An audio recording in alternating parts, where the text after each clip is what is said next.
Hello everyone, and welcome back down here to the Gamer's Den with me, your host, Jordan, your master of lore and storyteller extraordinaire.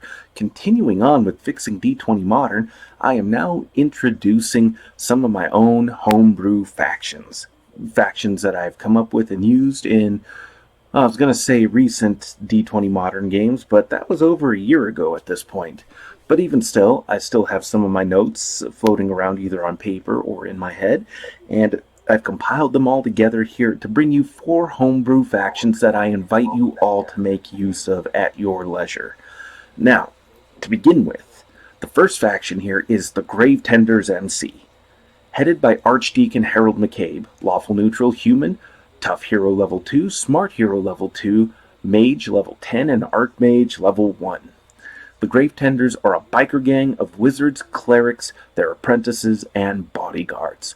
While they are being closely monitored by the FBI, the reality is that their faith in Ouijas dictates that they follow the law when possible and generate funds through legal means, or by offering their unique skill sets to other organizations in the know about the shadow. Or, magic, arcana, gods, monsters, deities, all of that fun jazz. This is just a brief overview here. I'm kind of keeping it in a similar vein of the rest of the D20 Modern factions, especially for Urban Arcana, in that I want these to be flexible enough to fit your worldview, whatever you have set up for whatever scenario you're running. But the way I picture these guys and the way I've ran them is, think about vans that you've seen that have the epic murals on the side of them, some charging Pegasus against the backdrop of this multicolored, vividly hued galaxy in the background, or some lunging tiger and dragon coiling around it with lightning crackling in the background. That's kind of what I'm picturing for their vans. Vans belonging to a gang of biker wizards who have the little observation bubble on top that they can pop open, stand up out of, and cast their spells from on rivals and against whatever threats that they might be combating at the moment. Of vans that are enchanted with Mordenkainen's magnificent mansion, so that it's a massive carrier space inside of the place with its own toolkits, workboxes, and jugs of fuel and motorcycles that they can deploy out the back, just more than what you'd expect. There's all these different things that could be wild, wacky, and wonderful. These motorcycles that come out with the little sidecars. Their apprentice or bodyguards driving the motorcycle has a sawn-off shotgun just firing away at some ghouls along the road that are trying to lunge for them as the wizard starts unleashing magic missiles and rolling fog banks, all kinds of wonderful mayhem in my mind, despite the fact that they're following a goddess of lawful neutral kind of a mindset who is very much in rapture with her portfolio of magic, death, knowledge, law, neutrality, and all of that, which also brings me to a point. The Beloved.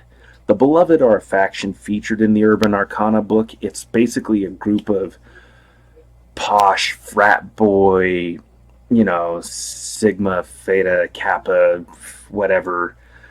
Just the super ultra elite Ivy League school douchebags who are, legacy people who got in not because of the merits of their academics, but because mommy and daddy had plenty of money to get them in, and they get recruited through this chapter, the specific Ivy League school fraternity chapter, into this little cult, which then feeds into another more secret cult worshipping Ouijas, and the focus is on her death aspect. The problem with it is that they basically use clever planning, little planned failures for different buildings, or bad products to roll out of factory lines to cause massive death on a huge scale.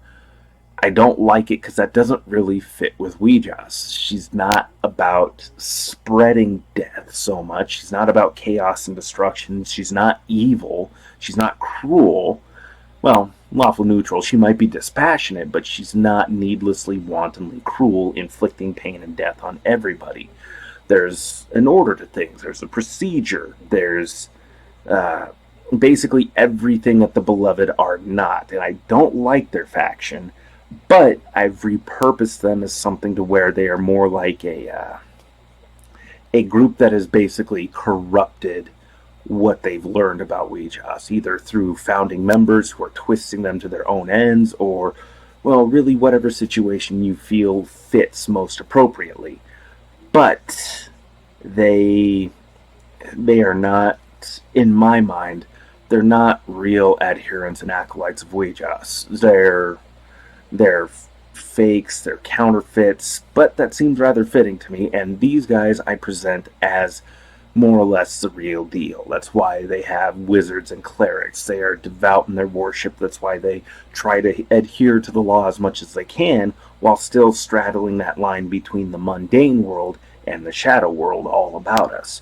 They don't want to lift the veil on all of the normal people. They want to try to keep their eyes shut to it as much as they can, because, law, neutrality, trying to avoid that outright chaos. But sometimes they do have to break mortal, mundane world law in order to deal with the laws and necessities of the world of the arcane, of deities and demons and all of these different things. So that's the Gravetenders NC. Next up, though, we have the Happiness Ghouls. They're a gang of ghouls, and their danger lies in their ability to recruit swiftly in the modern age. The sheer number of runaways, homeless, and other vulnerable populations means they can quickly drum up lethal fodder. With their intellects still intact, as the horror of their foul hunger sets in, means that they are fully capable and willing to wield weapons and organizing to a dangerous degree. While each set is led by a captain called a Tooth, no one knows or has any clue as to who the grinning maw is that gives the teeth marching orders. And that's why I call them the Happiness Ghouls. They are sadistic, they are cruel. They're symbols out of this rotting skull with these sharp fanged teeth that are just colorful, like multicolored candy kind of like teeth. And just very grim, very strange dichotomies there with that juxtaposition of, something happy, but it's this cruel, evil, undead creature that, well, spreads like the zombies do in our modern day media. A bite means you're infected and will get up later as a zombie. Well, in this case, any creature killed by a ghoul raises up and becomes a ghoul. So they're able to spread and multiply quickly. Individually, they're not a huge threat to a lot of other creatures. Maybe some ghasts are, but to a bunch of mundane mortal people, they can certainly be a massive threat. And once they multiply, those numbers can be massively problematic. Why don't they? Well, even if they take over, 10,000 people, that's still 10,000 people in a world, of 8, almost 9. Yeah, somewhere between 8 and 9 billion people. So that's still not good odds for them. So there still is, by sheer necessity of the weight of numbers that the mundane world has and the level of technology, they still have to exercise some care and caution. Not only that, but if they start attracting the forces of good and order, Department 7, Knights of the Silver Dragon, other orders and factions of Holy Knights, and just even other evil factions who are like, don't like that these guys are moving in on our turf, they have to exercise some degree of planning and subtlety. But it's easy for them to spiral out of control. I think it's a very fun group, and I hope you have a wonderful time utilizing them. But then after that, we have something just a little bit more subtle, Machiavellian, and conniving and dangerous. And that's the Azurepole Triad. Exiled from China in 1949 after the Communist Revolution, the Azurepole were already pariahs in the underworld of China, due to their loyalty to the Azure Imperial Dragon of the Han Dynasty, deposed by the dragons of the Wei, Wu, Shu, and Jin dynasties. In honor of their master's fall into becoming a poison dragon, They learn the arts of Gu and harness the associated magics in attempt to assassinate their way to dominance. Ultimately, they were driven from China and fled to the US, where they scheme and plot their return. So, D20 Modern does not have a rule set covering poison magics. But however you want to homebrew that, that's up to you. But the way I'm kind of treating it is, although I don't have all the spells lined out yet, none of my players have really advanced down far enough, and I don't anticipate them making enemies outright with this faction just yet. But the idea is that there are many creatures that are just outright immune to poisons. Lots of undead, constructs, other creatures that have huge, high resistances to poisons. Well, poison magic would be focused on getting around that.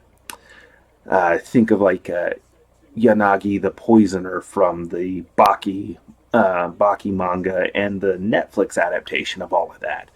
He's got the poison touch in his hand. He's able to, well, it's not because of poison he does this, but he can crumble various materials, and I just kind of built and played off of that from both a martial arts perspective and from a magics kind of perspective. Also reading up on some of these different Chinese mythologies and these traditions of magic and the like. It's fascinating stuff, but I'm getting away from the point here.